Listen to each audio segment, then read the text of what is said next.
But, you know, for y'all who've been doing like some serious cosplay and the rest of the panel, I want to throw this back. How would you suggest that someone gets started, especially if they have a disability that might give them limited visual acuity or like limited dexterity, you know, where they're worried they might not be able to do some of the painting or some of the sewing? Like, what do you guys think would be a good place to sort of like as a starting point?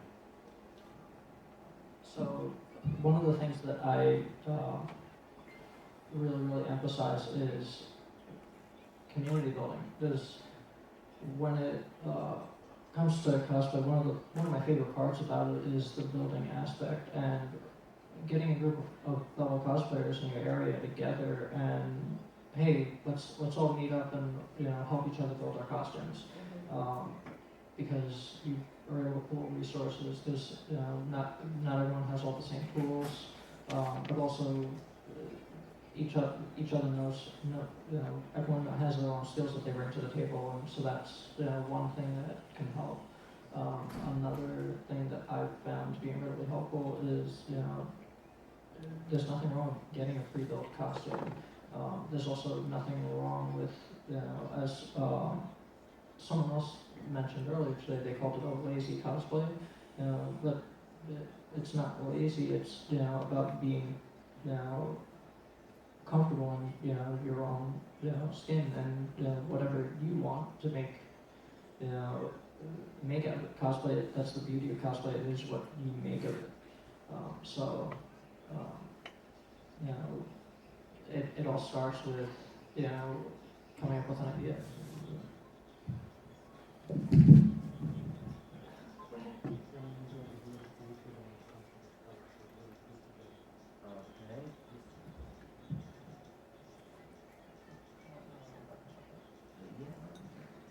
I was actually going to talk about a coworker of mine who has integrated cosplay into their daily life. That's actually not a current coworker, it's a coworker in a former position.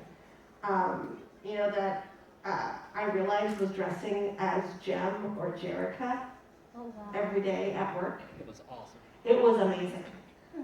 There were days that you would come in and she would be very clearly like Jerica in that sort of esprit de corps 1980s fashion, cottons with stripes, really breathable clothes. And then you would come in and she would be in a pink asymmetrical dress with white fishnets and just chunky heels, and all the time having pink hair.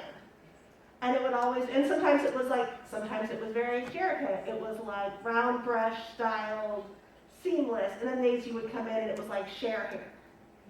And I remember finally sitting there, going into her office and sitting down and being all right, so you're Jem and Jerica, right? Because has anybody else Showtime synergy you?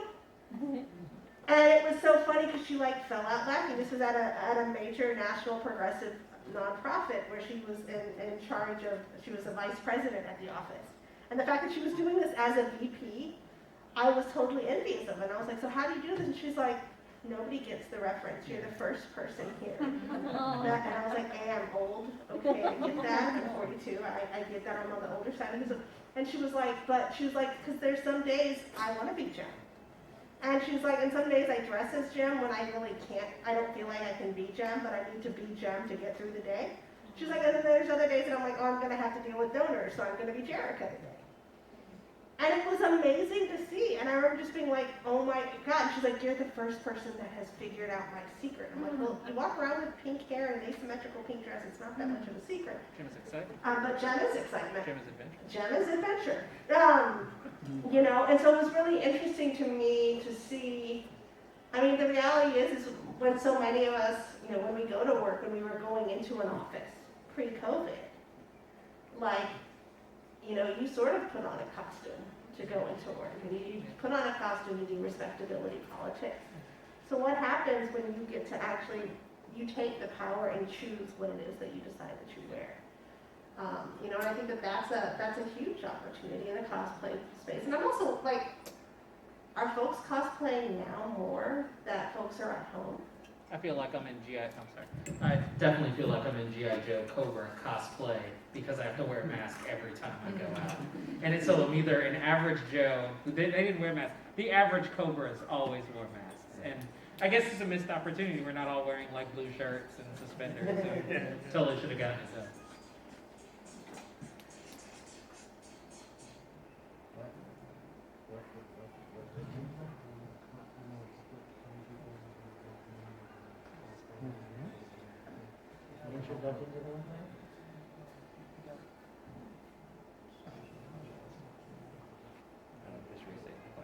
We'll be back after Just this stop. commercial break. Stop.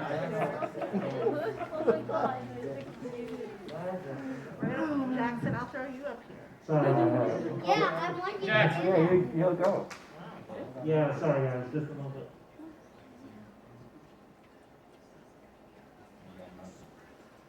Yeah, sorry guys.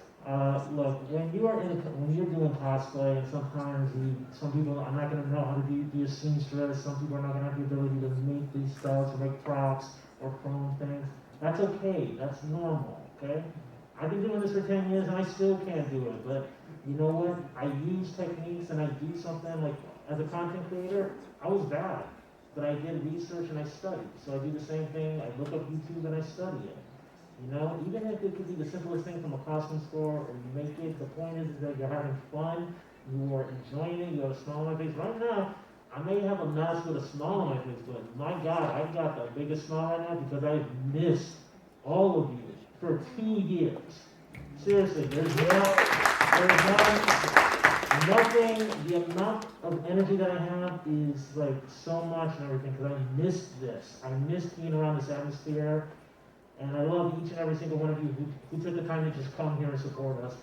Joe is a unique individual who's done so much in the disability community. He's worked hard. Me and him are like peanut butter and chocolate. And no, I'm not saying peanut butter and jelly. We're peanut butter and chocolate together, okay? And I'm proud that I got to work with this man for 5 years.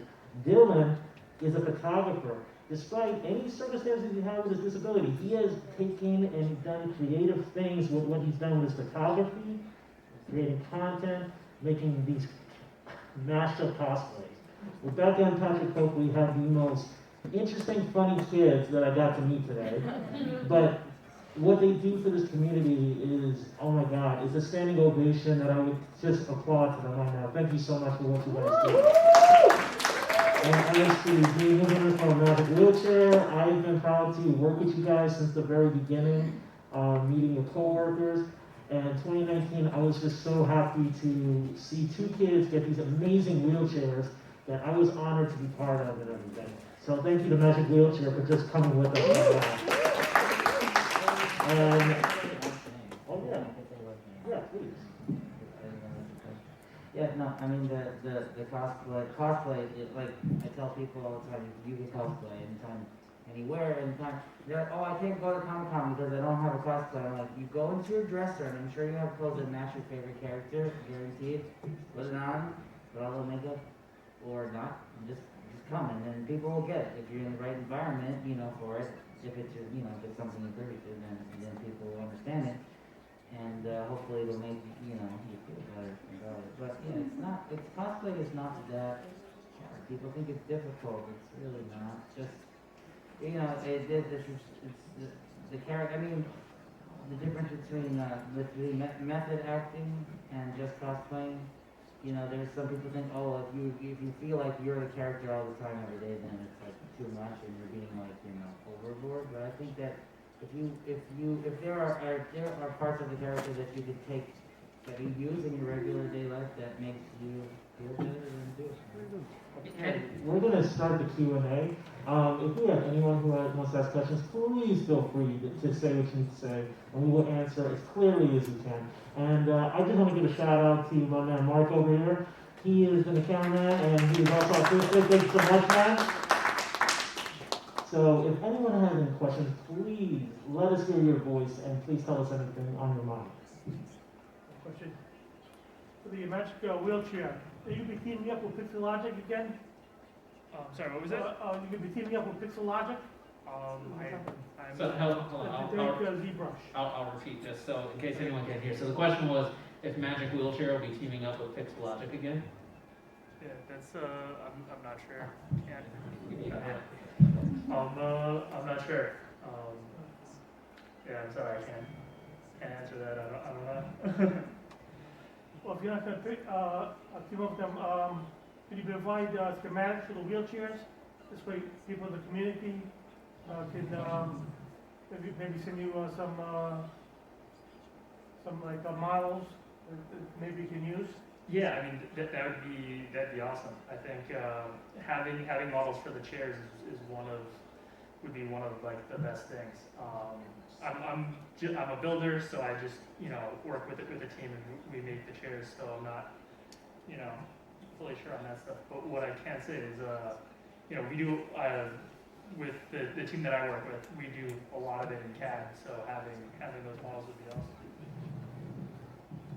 If you give us your contact info after the panel, we can reach out to give your feedback to the Magic Wheelchair rep that usually is here at the panel with us for this and here with us this year, and he'd be able to give you a better answer.